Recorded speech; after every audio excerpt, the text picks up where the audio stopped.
Ontario's housing market didn't collapse overnight. It's been building toward this breaking point for years. Beneath the surface of rising prices, bidding wars, and government promises lies a web of hidden forces that pushed Canada's most populated province into one of its worst affordability crises in history: house collision. In this video, we uncover the real story behind Ontario's housing collapse. And it's not just about high demand. For over a decade, foreign investment, low interest rates, and speculative buying inflated home prices far beyond what the average family could afford. Before we dive into the shocking truth about Ontario's housing market collapse, make sure to hit that subscribe button and turn on the bell, because in the next few minutes, you're going to see exactly what they don't want you to know. Let's uncover what's really happening behind the headlines. The pandemic only accelerated this bubble as cheap credit and limited supply drove costs through the roof. But now, as rates climb and buyers disappear, the cracks are starting to show, and the system that once looked unstoppable is finally faltering.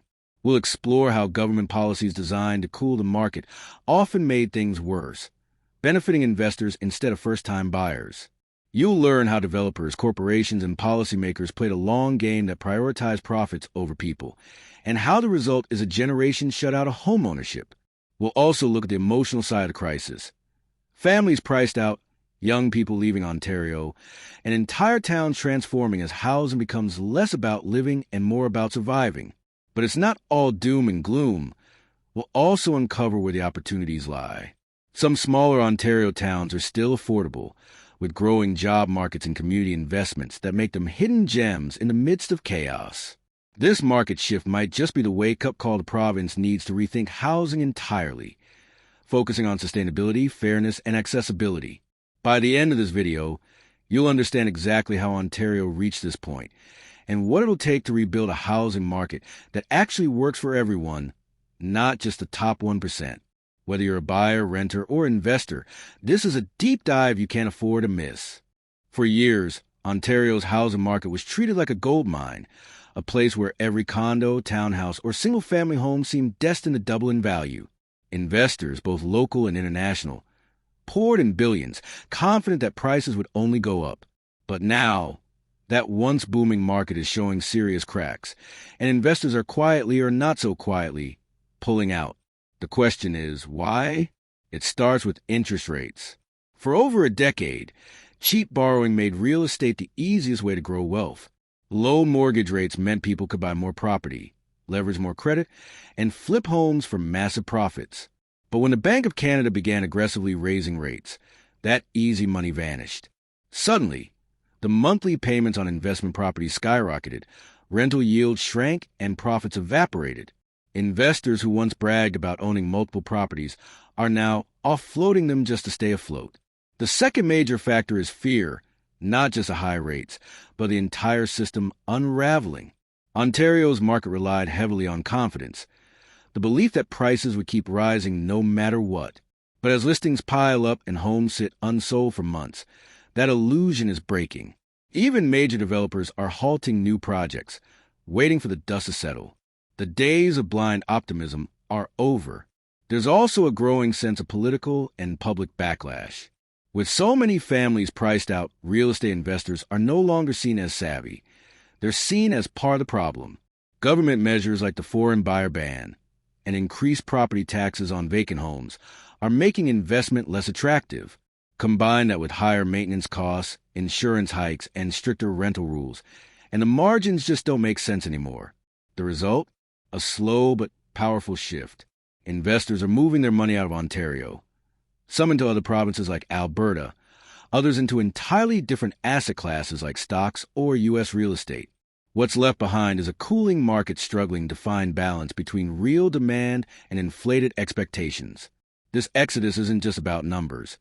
It's a psychological turning point.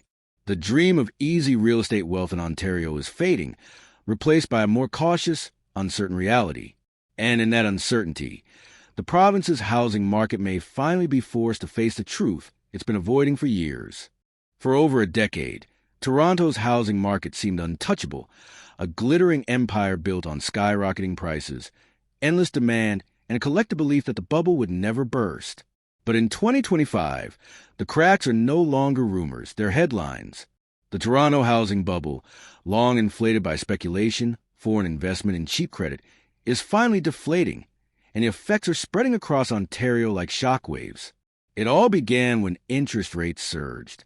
For years, low borrowing costs fueled bidding wars and encouraged buyers to stretch beyond their means. People weren't buying homes to live in, they were buying them to flip. When the Bank of Canada hiked rates to curb inflation, those once manageable mortgages turned into financial nightmares. Monthly payments doubled. Variable rate holders found themselves trapped, and first-time buyers disappeared overnight. The demand that once pushed prices into the stratosphere began to crumble. As the frenzy faded, the illusion of invincibility vanished.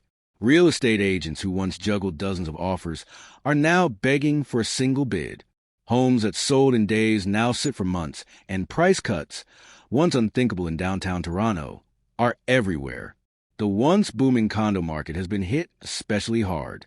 Overbuilding, rising maintenance fees, and shrinking investor interest have flooded the market with unsold units. Developers are freezing projects, and pre-construction buyers are walking away from deposits, unable to secure financing in this harsh new environment. But perhaps the most revealing change isn't financial. It's psychological. For years, Toronto homeowners carried an unshakable confidence that their property values could only rise.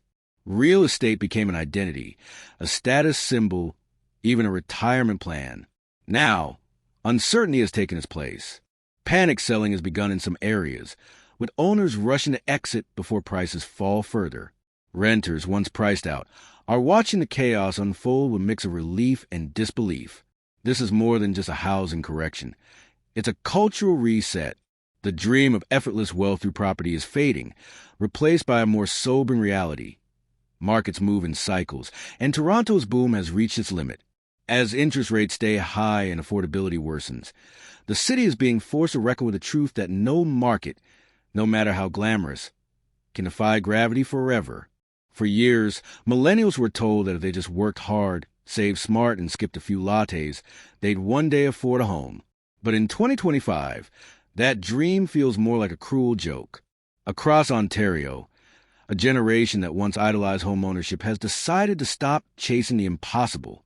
Prices have soared so far beyond reach that many millennials are walking away from the idea entirely and building new lifestyles around freedom, flexibility, and creativity instead.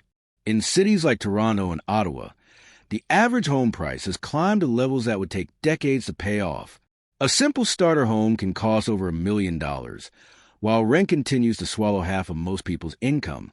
Faced with this reality, millennials are realizing something crucial. The old definition of success doesn't fit the new economy. Instead of taking on crushing debt, many are prioritizing experiences, travel, and side businesses that bring them a sense of purpose. Remote work has accelerated this shift.